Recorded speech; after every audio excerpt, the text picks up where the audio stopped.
Have you been ghosted by a recruiter or a hiring manager? If so, is there anything you can do about it? In today's Just Ask JT, I'm going to be answering that very question because a lot of you have written into the show and said that you have been ghosted and you aren't too happy about it and are wondering, can it be avoided? As a 20-year career coaching veteran who used to work in the staffing and recruiting industry and who currently consults for companies in their recruiting and staffing areas, I'm going to talk about why you might be getting ghosted and also why you might think you're getting ghosted and you're not. All right. There's a lot to unpack here today. So sit tight, take notes, and we will make sure that you understand this better. So let's first start with the definition of ghosting, because I think we all need to get on the same page about that. Ghosting is the idea of having an ongoing interaction, almost like a relationship, and then all of a sudden, out of the blue, poof, gone, the communication stops. That's where the term came from. My issue with people saying they're being, ghosted by recruiting or ghosted by companies and hiring managers is a lot of times they're not really being ghosted because that's not what's happening. Okay. So if you apply to a job and you get an email saying, thank you so much for applying, we'll be in touch, but then you never hear anything, that's not ghosting. You didn't have a relationship with that employer. The definition of being truly ghosted would be for you to have multiple interviews with the company, with actual human beings, and being told that you're moving forward in the process and then never hearing from them again. So let's talk about the scenario. If you were to go apply to a job and a recruiter emails you and says, hey, you look like you might be a fit. Are you available for interviews? And you rush back with a time and you don't hear anything, that's not ghosting. And you might say, yes, it is, JT. That recruiter messaged me. That was an interaction. And they asked for my times. Well, I have news for you. And this is where you need to learn about this. That wasn't a real human being. See, most companies are using auto-generated tools, AI-driven tools right now to start the first part of the hiring process, including reaching out to let you know you're a fit. Let me tell you what really happened in that scenario. A company decides they're looking for people with a certain skill set. They go in, they put the criteria in, and they get a list of people to reach out to. Sometimes they do this by email. Sometimes they do this by LinkedIn. Sometimes they're doing it on other platforms like Indeed. So you suddenly get a message, and it sounds like it's coming from a recruiter, a human being, who's saying, hey, I looked at your profile. I think you're a match. Can we have a conversation? It wasn't real. That was auto-generated.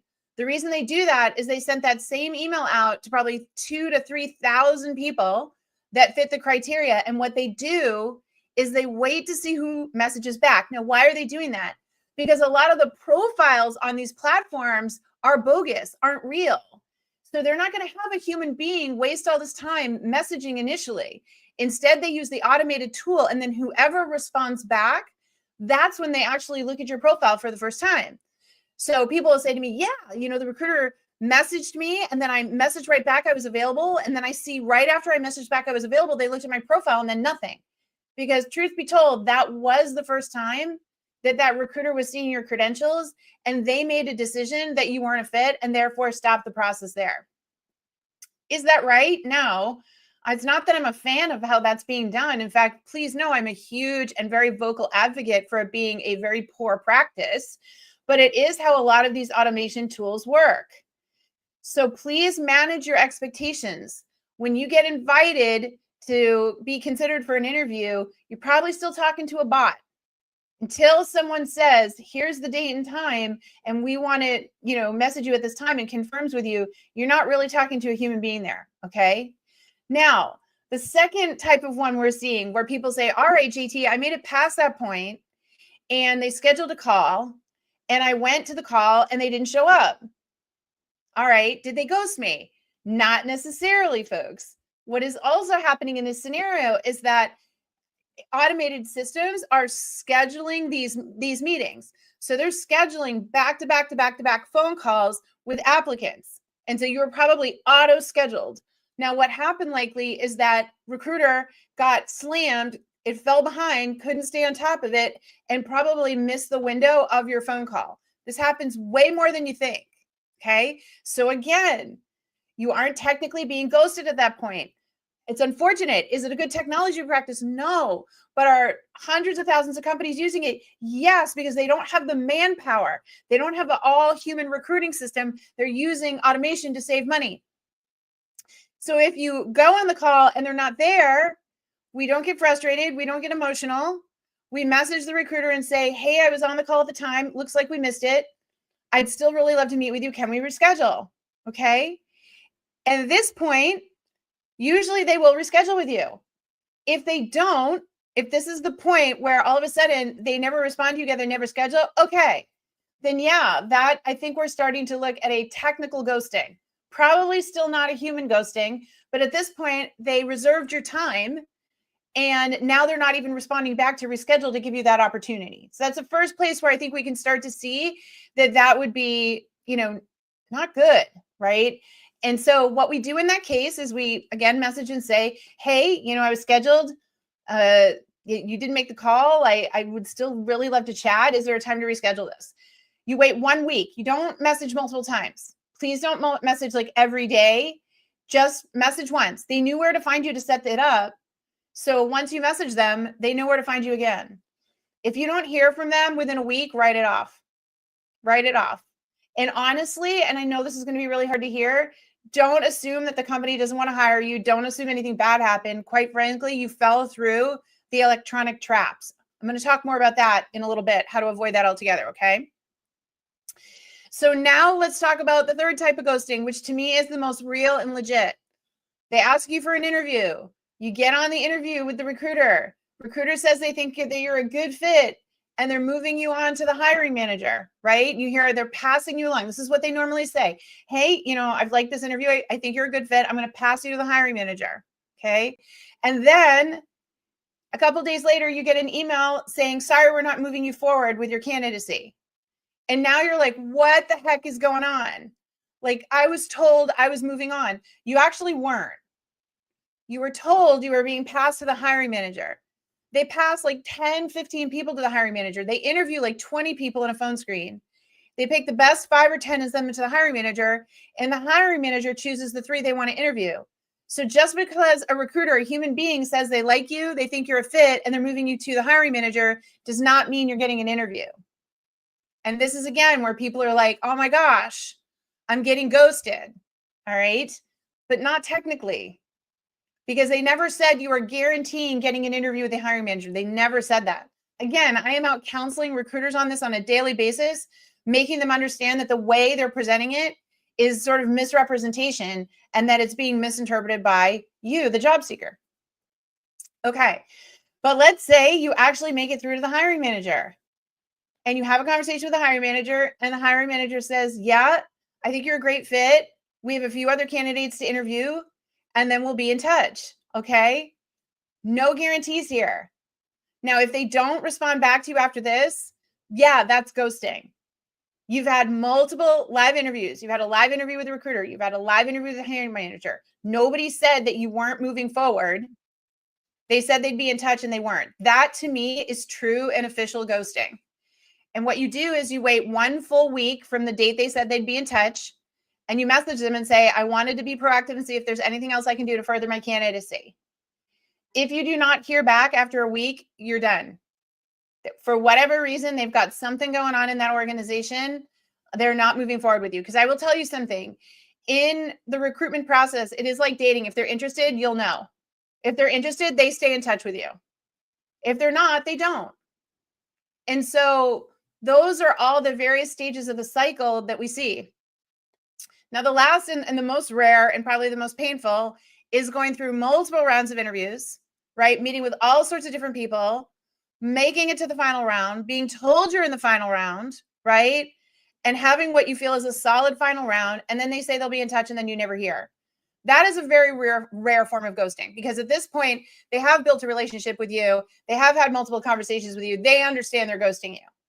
So when someone comes to me and says they've been through all of that, multiple real interviews, final round, till they'll be in touch, then either something happened in the interview or something's going on internally in the company and they don't have a good answer for you, so they don't know what to say.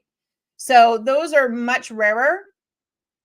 And what we try to do in that case is find out if the relationship is still one that we can keep going. So in this case, if you don't hear from them after a week, you've been through everything, you message and say, hey, is there anything else I can offer regarding my candidacy? I'm still very interested in the position. All right. After the final round. If you don't hear anything after a week, I would message them and say, hey, I'm going to assume you went with another candidate. I would still love to be considered for future opportunities. Can you tell me the best way to do that? Right? No hard feelings. I'm assuming you went with other candidates. Can you tell me the best way to do that?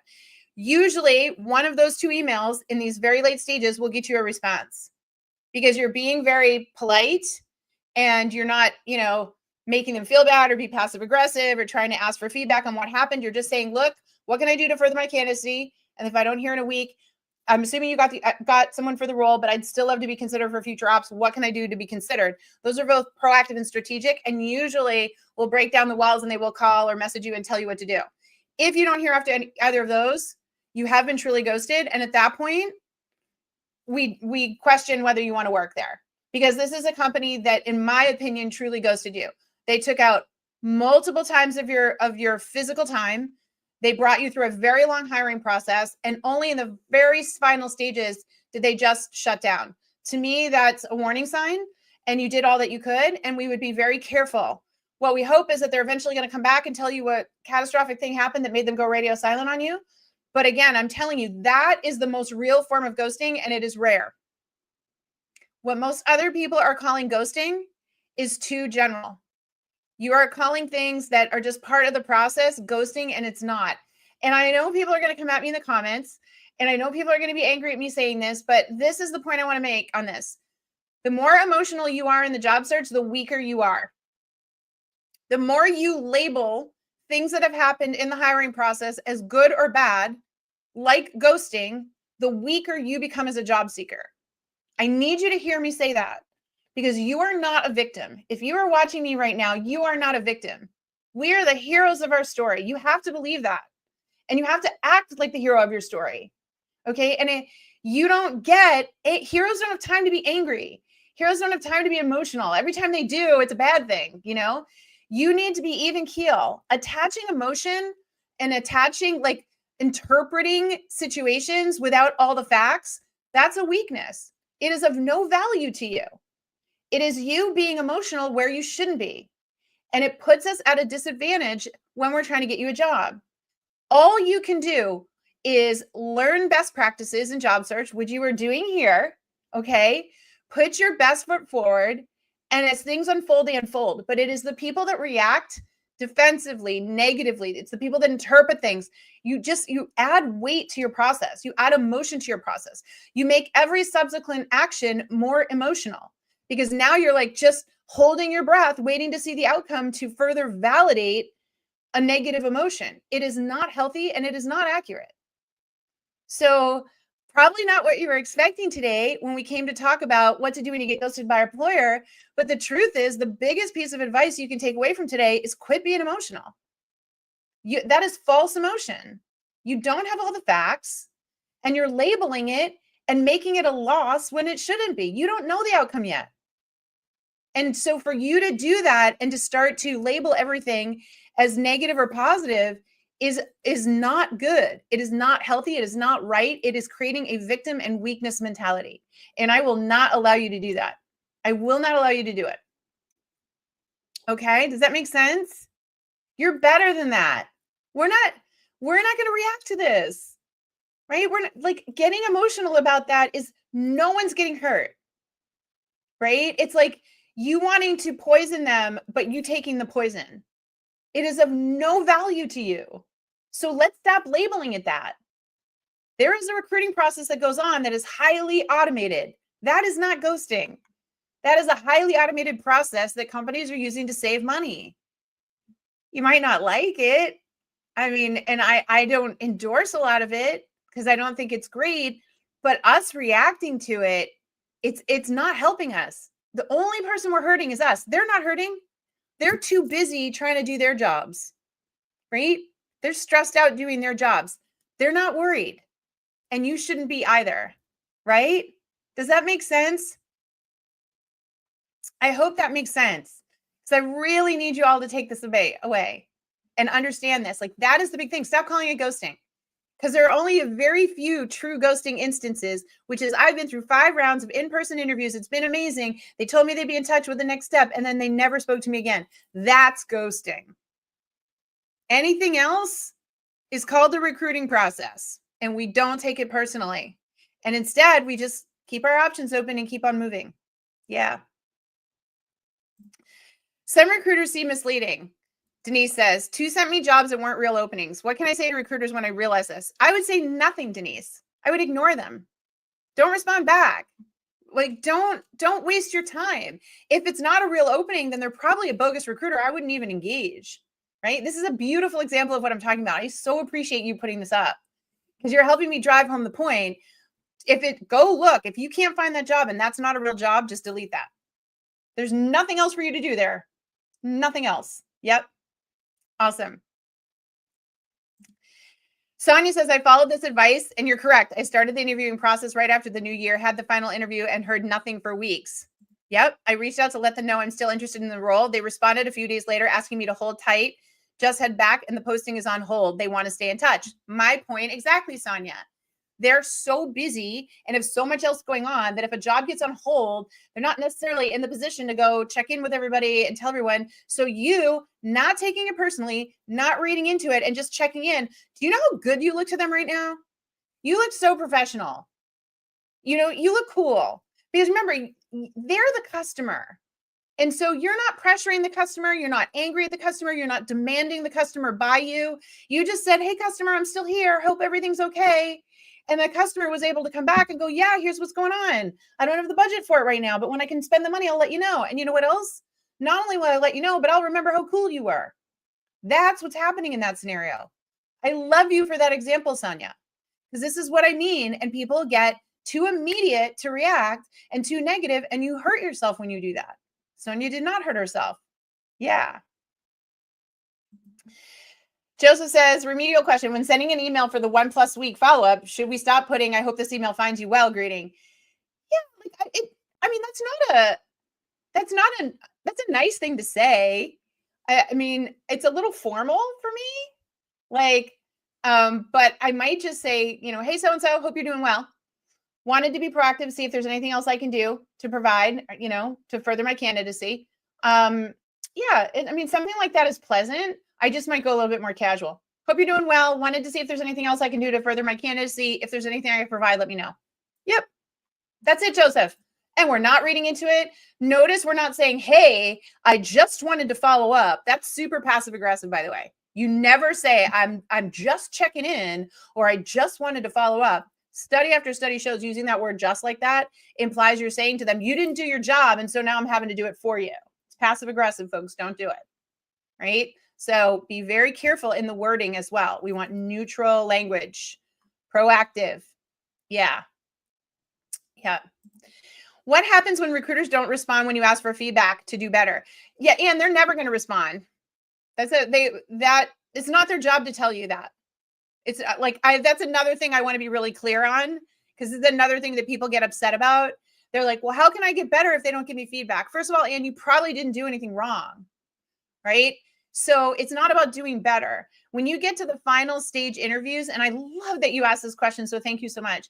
But when you get to the final stage of interviews, all the people are good. All the people are great. They're sitting there with like 3 beautiful apples to choose from, and they can only eat one today. In that final moment, they're like, how hungry am I? Okay, I'm not as hungry, so maybe the smaller apple. Or, gee, I'm really craving something tart, so I think I want the tartar apple. Were the other apples bad? No. Could they have done any better? No. Right? And so companies aren't going to sit and tell you that, because there's nothing to tell you. And when you ask that question, you think you didn't do as well. So you're literally implying that you don't think you did as well as you could. I would never ask for feedback in the final stage. Never. And I talk about that all the time. Here's what I would do, though. If I get to the end and I don't get feedback, I would say, I loved the process with you. What can I do to be proactive and stay on your radar screen for other opportunities? What can I do to earn other interviews with you in the future? I would really love to work for you someday. What can I do to earn that opportunity? That I would ask. That shows class and professionalism. It shows you believe in your skills and abilities, right? And it says, I understand it's my job to earn an interview with you. If they're really interested in you, they're going to come back and tell you the answer to that. And they're going to love that question because you're telling them, hey, I really liked you and I can handle the fact that I didn't get picked this time, but that's okay. I want to know what I can do to get picked next time. Do not ask about feedback on your performance because, like I said, it's likely there's nothing to give. Does that make sense? Thank you for asking that question, because this is another one of those things where people get emotional because they didn't get the job. Well, I want feedback. I want to know what I did wrong. You didn't do anything wrong. Okay. Stop assuming you did. You are making assumptions and attaching emotion to the outcome because you didn't get the job. What I want you to do is say, I got this far. Heck yeah. I'm glad you found the right candidate and I would love to be the next candidate. So what should I do to be considered for the next opportunity? How can I stay connected to you? That's how we approach that. That's how we look at this positively and frame it correctly. That's the key difference I'm talking about here, folks. Does that make sense? Yeah. Let's see. How do you recommend greeting the person via email? Oh, it doesn't matter. Dear so-and-so, hi so-and-so. I wouldn't do greetings. That's a little too formal. Yeah, when you're following up. Hold tight and waiting weeks without contact or update shows the type of care you should expect if you are on board. You are not a priority. It's time to move on. Oh, Carl, I love that. Does everybody see what Carl's saying? Hey, you're a busy employer. Totally get it. I'm a busy job seeker. Totally get it. You know where to find me. You'll find me. I got it. I'm going to go do my thing. Probably going to land a great job that's a better fit for me anyways, but you don't need to know that. You'll find out when you come back and try to reach out to me and I already got that job. All good. Carl, yes, I like how you think, my friend. That is what I'm talking about. Get busy. No job crushing. I talk about job crushes all the time. No job crushing. Get busy. You had your interaction. We don't tie any emotion to it. It is what it is. You did what you could. You're moving on. Thank you, Carl. That was awesome, awesome, awesome. Okay, after 5 rounds of interviews, suddenly there was no response. They called me yesterday to let me know I am top candidate, but they need to find others to interview to contend with my candidacy. Oh gosh, yeah, this happens a lot. You're the top candidate, but they literally just want to make sure and have a couple people to compare to. This happens a lot. Once again, great news for you. Leave it alone. Don't job crush. Keep looking for other opportunities. In fact, go get another opportunity. When you have another offer in hand, you can go back to them and say, I know you said I'm your top candidate. I have a formal offer from another company. You're my first pick. Can you let me know where we're at? See how that works? They're literally telling you what to do. Go get busy. Go get busy, my friend. Don't attach any emotion to it. This is what I mean. You all are attaching meaning, lack of information or lack of response. You are attaching an inappropriate meaning and an inappropriate emotion to it. You don't know what's going on over there, and you are wasting your emotion and your time with falsities. So stop. Is that a word? Falsities? I just made it a word. There we go. Yeah. And my partner in crime, fellow recruiter Amy Krause, is backing me up on this one. There's several candidates for every opening, folks. They're all good. It doesn't mean you're bad. Okay. Play the long game. If you get interviews with recruiters, make friends. They could probably hook you up with the next job. Don't burn a bridge because you don't like the outcome, right? That is the key. We've got to really balance that out. Awesome. Okay, I need to stop here for a second. Are we all getting the big takeaway from this? It's more than likely you weren't ghosted. We're going to own that now, right? We're going to go, okay, I get it, JT. But more importantly, we are not going to attach negative words like that. We are not going to attach meaning.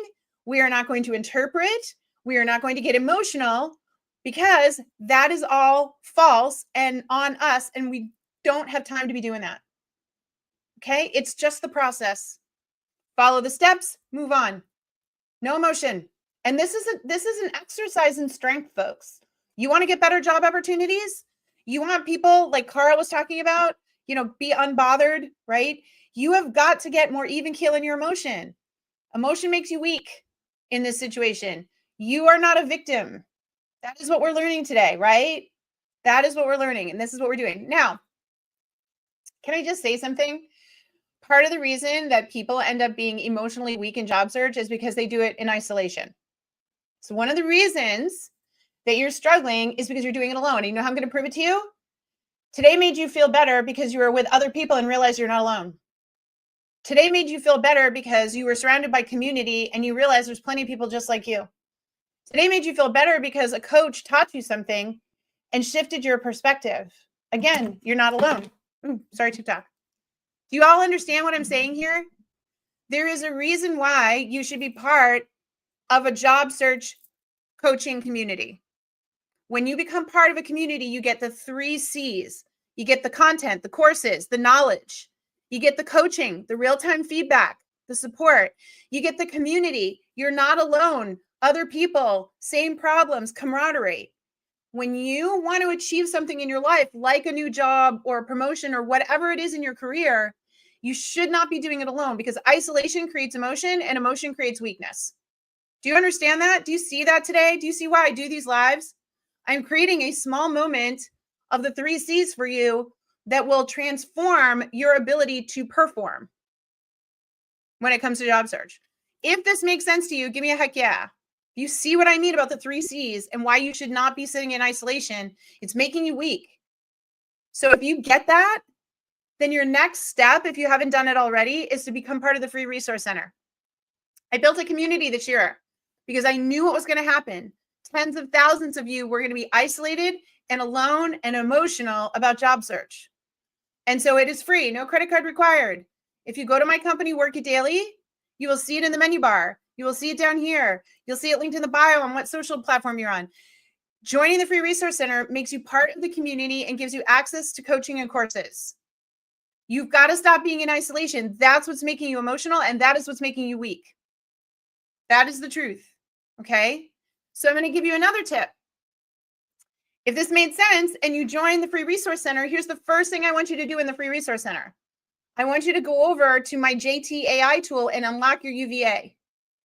It is an interactive AI tool inside the free resource center where you and I converse, and I tell you what's amazing and magical and smart about you as a professional. I tell you the strengths of your personality in the workplace. I tell you your top 3 workplace personas. I show you the value you bring to employers. Because right now, if you're sitting in an emotional place of weakness in your job search, you're not confident and you are not unlocking and utilizing your unique value add, your UVA. I need to restore that in you. So that tool took 6 months to build and was built to restore confidence in you. It's deadly accurate. And that is our first step to getting you out of isolation and out of an emotional weak spot, is to restore your confidence and your value in yourself. Okay? So there are your 2 homework assignments. If I did my job today, then you're going to promise me you're going to go get in the free resource center, free, and you're going to take the Unlock Your UVA tool, the JTAI tool, and restore the value in yourself. Will you do that for me today? Because there's literally thousands of you on here today who need that. You cannot be in isolation anymore. You are lengthening your job search. You are weakening your job search. That is why I'm doing this. I wish I could work with everybody one-on-one. I can't. So I had to build a place to put you all so I could give you courses, coaching, and community so you could stop being in isolation, stop being emotional, and avoid you ending up in a victim mentality that's very hard to get out of. And if you're already there, even more reason to join and take that AI tool, because I need you to start to believe in yourself, because you have got incredible value that we're just going to unlock and start to leverage. Okay? Awesome. All right. You guys have been amazing. It's been a good week. So many new members of the community. I can't wait to go live with all of you next week. Go unlock your UVA, and I will see you, and we will crush this together. But stop misinterpreting the process. Stop attaching emotion to the process. Okay? It's not helping you. It's not serving you, and it's not real. Awesome. Okay. I love you all. Thank you for all the great questions, comments, and feedback. I'll see y'all in the free resource center. Take care, my friends. Bye-bye.